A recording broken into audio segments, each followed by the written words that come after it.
메리 크리스마스. 12월 25일 금요일 아침입니다. 말씀과 함께 새롭게 여는 소망의 아침을 시작하겠습니다. 젠센 프랭클린은 겸손의 왕이신 그리스도께서 앉지 않으실 자리는 우리도 차지해서는 안 될 자리다 라고 이야기합니다. 사도행전 12장 13절로 25절까지 말씀을 본문으로 하여 구원을 이룬 기도, 죽음을 부른 교만이라고 하는 주제로 함께 은혜를 나누기를 원합니다. 베드로는 형제들에게 주께서 구해주신 일을 알리고 다른 곳으로 떠나갑니다. 헤롯 왕은 베드로를 지키던 파수꾼들을 죽이라 하고 가이사랴로 갑니다. 헤롯 왕이 연설할 때 백성이 신의 소리라 외치는데 그가 영광을 하나님께 돌리지 않아 주의 사자가 치니 벌레에 먹혀 죽습니다. 주의 말씀은 더 흥왕합니다. 예루살렘 교회는 간절히 하나님께 기도하였지만 정작 하나님께서 그 기도를 이루실 것에 대한 믿음을 갖지 못한 것으로 보입니다. 이미 그 이전에도 옥에 갇혔던 사도들을 구출하셨던 체험도 있었지만 야고보가 순교한 것이 그들에게는 무거운 그림자로 자리하고 있었던 것으로 보입니다. 마가의 집으로 온 베드로는 대문을 두드립니다. 로데라는 여종이 영접하러 나왔다가 베드로의 음성을 알아차렸습니다. 여종은 너무 기뻐서 문을 열어주는 것도 잊고 안으로 뛰어들어가 기도하는 사람들에게 베드로가 대문 밖에 서 있다고 말합니다. 베드로의 안전과 석방을 위해 기도하던 모든 사람들이 한결같이 내가 미쳤다라고 반응합니다. 로데는 더 강력하게 베드로가 대문 밖에 있다고 더 강하게 말합니다. 로데의 강한 설명에도 사람들은 베드로의 천사일 거라고 하며 실랑이가 계속될 때 밖에서 베드로는 계속 대문을 두드립니다. 체포의 위협 속에서도 모여 그렇게 간절히 기도하고 있지만 그들은 실제로 그들의 기도에 하나님이 응답하실 것이라는 확신은 없었던 것으로 보입니다. 이들만 그럴까요? 때론 기도 없이 내 마음대로 살 수 있기에 기도하지 않지만 기도하면서도 그 사실들을 믿지 못하는 불신이 우리들 마음에 자리하고 있는 것은 아닐까요? 너무나 분명한 것은 하나님은 우리들의 작은 신임에도 응답하신다는 것이죠. 그분은 우리의 모든 것을 아시며 우리의 모든 것에 큰 관심을 갖고 계신 분이십니다. 하나님을 바로 알고 하나님을 신뢰하는 것으로부터 기도가 시작될 수 있습니다. 하나님은 불가능을 가능으로 바꾸는 전능하신 분이십니다. 헤롯이 베드로를 죽이려던 첫날 밤 철통 같은 경비의 감옥에서 베드로가 빠져나온 것은 놀라운 기적입니다. 순교와 박해의 위협으로 위축되어 있던 초대교회 성도들에게 베드로의 구출은 큰 위로와 힘이 되었을 것입니다. 베드로는 예수님의 동생 야고보와 형제들에게 이 일을 전하고는 다른 곳으로 떠납니다. 아마도 그는 헤롯 대왕의 손이 미치지 않는 다른 곳에서 복음을 전했을 것입니다. 이후 예루살렘 교회는 예수님의 동생 야고보가 이끌게 됩니다. 후에 바울은 그를 기둥같이 여기는 야고보라고 언급하기도 했습니다. 이때 전능자의 개입과 구원은 고난당하는 성도의 위로와 소망입니다. 베드로의 구출은 박해로 인해 위축된 초대교회에 어떤 영향을 주었을까요? 하나님이 불가능을 가능케 하심으로 공동체가 위로받는 일은 무엇인가요?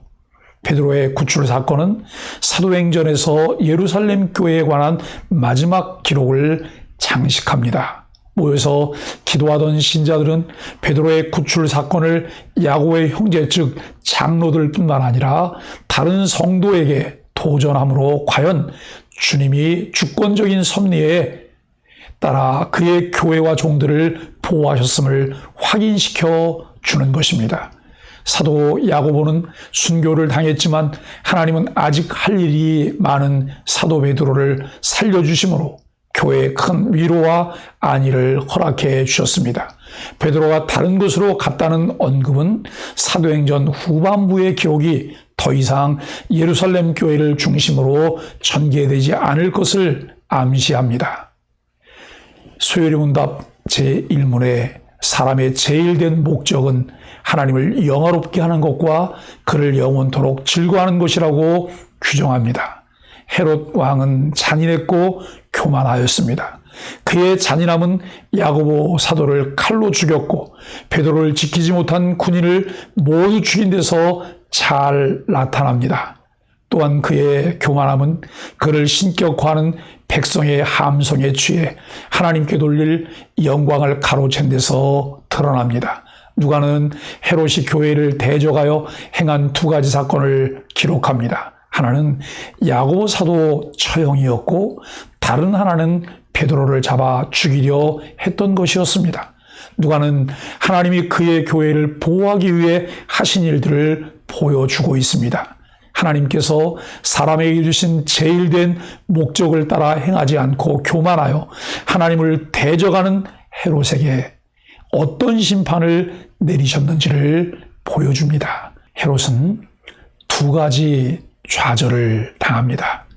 철통같이 감옥에 있는 베드로를 지키게 하였으나 베드로를 지켜내지 못한 16명의 군인들을 무참히 죽게 하고 헤롯은 유대를 떠나 가이사랴로 내려갑니다. 20절로 23절은 또 다른 좌절과 그의 죽음을 다루고 있습니다. 헤롯이 가이사랴에서 통치하는 동안 왕으로부터 식량을 공급받던 두로와 시돈 지역 백성들이 헤롯을 심히 분노하게 하는 사건이 일어났는데 그 내용은 성경이 다루고 있지 않습니다. 두로와 시돈 주민들은 왕의 불편해진 심기를 풀어보려는 마음을 전달했습니다. 두로와 시돈 백성들에게 위엄을 갖추고 연설을 했을 때 백성들은 아첨하는 말을 외칩니다.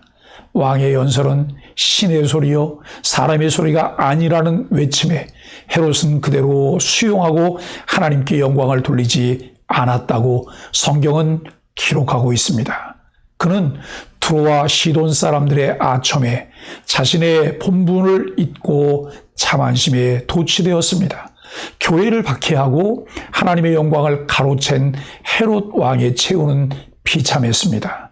주의 사자가 치니 그는 벌레에게 먹혀 죽었습니다. 큰 회충이 그의 장에 들어가 내장의 유액을 빨아먹어 장의 활동에 엄청난 지장이 일어나 죽은 것으로 보입니다. 이 일을 역사가 요세푸스는 왕이 5일 동안 심한 복통으로 고생하다가 죽었다고 증언하고 있습니다. 주목할 것은 주의 사자가 왕을 쳤다고 기록합니다. 여기 주의 사자는 베드로를 옥에서 구출한 주의 사자입니다. 그 주의 사자가 베드로를 죽이려 했던 헤롯을 쳐서 죽게 했음을 알게 합니다. 하나님께서 헤롯을 죽게 하심으로 더 이상 교회를 해하지 못하게 하셨습니다. 베드로 사도의 기적적인 구출과 헤롯 아그리빠의 죽음은 가말리엘이 사내들인 공회에서 만일 하나님께로부터 났으면 너희가 그들을 무너뜨릴 수 없겠고 도리어 하나님을 대적하는 자가 될까 하노라고 권면했던 것이 진리임을 보여주고 있습니다. 무소불위 권력자도 자신에게 권세를 주신 분을 기억해야 합니다. 초대교회 박해와 순교 상황에서 간절히 중보기도함으로 구원을 경험하고 박해자의 최후를 보았습니다. 이로써 하나님 말씀을 더욱 흥왕해 갑니다. 헤롯 왕의 죽음을 통해 성경은 우리에게 어떤 교훈을 주나요? 사람들이 나를 지켜 세우며 높일 때 나는 어떻게 해야 할까요? 누가는 본문 24절에서 하나님의 말씀이 더욱 흥황해 간다는 것을 사도행전에서 세 번째 기록하고 있습니다. 첫 번째는 예루살렘 교회가 구제로 인한 문제를 지혜롭게 해결한 결과 교회에 하나님의 말씀이 흥왕하여 더 많은 개종자가 생겼습니다. 두 번째, 박해자 사울이 다메섹 도상에서 예수님을 만나 변화되어 주님의 말씀을 담대히 선포한 결과 온 유대와 사마리아 그리고 갈리 지역에 있는 교회가 든든히 서갔다는 본문에 나옵니다. 교회에 임한 내외적 박해가 오히려 교회를 더욱 건강하게 만들어주는 것을 보여줍니다. 바나바와 사울이 후원금을 가지고 예루살렘으로 올라갔다 돌아온 이야기를 누가가 다루고 있는 것은 13장에서부터 이루어질 일들을 암시하고 있습니다. 이들이 돌아올 때 마가 요한도 데리고 왔다고 하는 것을 주목해 보아야 합니다. 13장을 통해 이루실 하나님의 복음의 확장을 보면서 세계 선교를 위해 함께 기도하며 참여할 수 있게 되기를 예수 그리스도의 이름으로 간절히 축복합니다. 다 함께 기도하겠습니다. 제 존재 가치를 사람들의 인정과 칭찬에 두려고 했음을 돌아보며 회개합니다. 시시각각 고개 드는 자만심을 꺾어버리고 하나님 이름만 높이는 겸손을 보이게 하소서. 낮은 자리든 높은 자리든 주님 앞에 청지기로서 충성하면서 복음 전파의 기회로 삼는 주님의 동역자가 되게 하소서. 예수님의 이름으로 기도드립니다. 아멘.